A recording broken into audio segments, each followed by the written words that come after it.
Many people believe that if war ever reached their front door, they'd somehow manage to figure things out in the moment. That instinct would kick in, that they'd just automatically know what to do. But here's the truth that nobody wants to hear. The first 60 minutes of a conflict arriving in your city are the most critical, and most people waste them entirely. What you do in that first hour decides whether your family survives the next 72. So let's break it all down. Step 1. Make a decision in under a minute. The most dangerous thing you can do when violence breaks out near you is absolutely nothing. Standing frozen at the window, scrolling for updates, waiting for someone to tell you it's okay to act. That costs you the one thing you can never recover. Time. The moment you hear explosions, sustained gunfire, sirens, or emergency alerts that keep going, you ask yourself one single question. Am I staying or am I leaving? That's the only decision that matters. Everything else follows from there. Living close to a military base, a government building, a power facility, or a city center, you move. Out in the suburbs, a rural area, or a reinforced structure, you shelter in place. Just pick one and commit to it. The people who die stuck between two options are the ones who never chose either one. Step 2. Go dark on your devices. Every instinct you have will push you to grab your phone and start communicating, posting, calling, going live. Do the complete opposite. In active conflict zones, mobile networks become surveillance tools almost immediately. Live location data, active calls, data pings, all of it can be tracked and triangulated to your precise position. Disable your location services right away. If you absolutely must reach someone, keep it short, then go silent. Every second your phone is transmitting is a second your location is exposed. Switch to a battery-powered radio for incoming information. It's harder to jam, it doesn't drain the battery you urgently need elsewhere, and it keeps you invisible. If you don't already own one, pause this video and write that down right now. Step 3. Water before everything else. Not gear, not weapons, not even food. Water. Here's the math. Food gives you weeks, water gives you 3 days, and in any serious conflict situation, municipal water systems are among the very first things to fail, whether through direct strikes, power outages at pumping stations, or contamination. The moment your stay or go decision is made, you fill every container you can find. Bathtubs, buckets, pots, bottles, anything that can hold liquid. A standard bathtub alone holds enough for 2 people to survive well over a month at minimum intake. Fill it before you pack. Fill it before you eat. Fill it before almost anything else.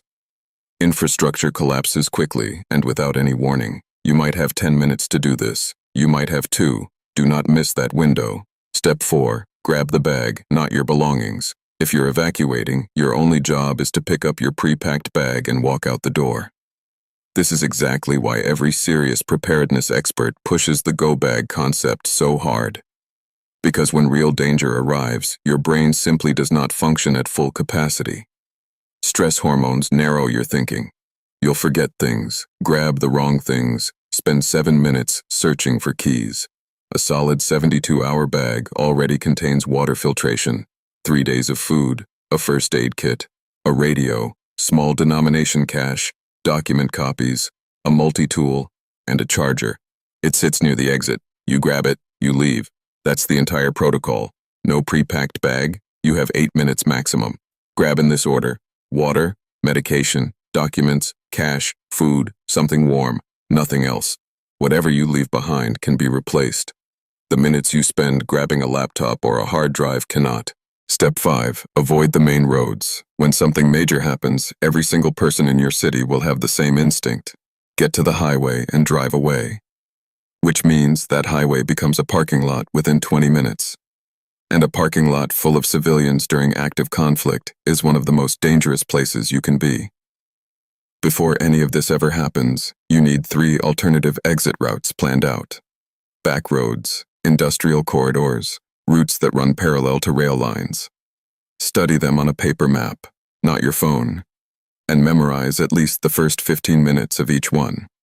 When everyone else is gridlocked and panicking, The person holding a paper map and a backup route is already moving. And if traffic is already completely stopped and you're not in immediate danger, staying put in a solid structure is almost always smarter than sitting exposed in a stationary vehicle. Step 6. Set up your shelter position. Whether you're staying home or taking cover in another building, you need to get into the most structurally protected interior space available. This has nothing to do with weapons. It's pure physics. Put as much mass as possible between yourself and the outside world. An interior bathroom on the ground floor is one of the safest rooms in most homes. No exterior windows, surrounded by multiple walls, pipes, and structural supports, with a ceiling that has real reinforcement above it. If blast pressure, shrapnel, or debris becomes a factor, that room keeps you alive when others don't. Close every window covering so glass can't turn into a projectile. Move away from load-bearing exterior walls. Get low. Keep your most vulnerable family members in that protected core and keep them there. Step 7. Build a communication plan before you need one. One of the most psychologically damaging things that happens to families in conflict situations is losing contact with each other. People make terrible decisions. Walking back into dangerous zones, traveling alone at night, exposing themselves unnecessarily, simply because they don't know where their loved ones are. You need 2 things agreed upon in advance: a rally point and a communication window. A rally point is a specific physical address or landmark that your entire family knows to reach if all contact breaks down. Not a vague neighborhood, a specific location. A communication window is a fixed time, say 7 in the morning and 7 at night, when everyone attempts contact at the same time. It saves battery, reduces exposure time, and removes the chaos of random check-ins. Always text before calling. Texts push through congested networks far better than voice calls. Keep every message under 20 words. Location confirmed, status confirmed. Out. That's the standard. Step 8. Manage the information, and you manage the fear. By the 45-minute mark, if you followed this protocol, you are sheltered, you have water, your bag is ready, your family has a plan, and you're monitoring official broadcasts. Now comes the hardest part. The waiting. In the information vacuum that follows any major incident, rumors travel faster than facts. Neighbors, group chats, social media, they'll all be flooded with unverified and often completely inaccurate information. Panic spreads through networks faster than any physical threat does. Your job is to stay out of that current. Stick exclusively to official emergency channels. Give your group one calm, clear update every 30 minutes based only on confirmed information. Fear grows in uncertainty. A single calm, structured voice within your group will do more for your collective survival than almost any physical resource. The first hour is won or lost in the mind long before it's won or lost anywhere else. 8 steps. 60 minutes. Most people will never spend 20 minutes preparing for any of this. And those are exactly the people who fall apart when it becomes real. You just did what they won't. Share this with someone who genuinely needs it and stay ready.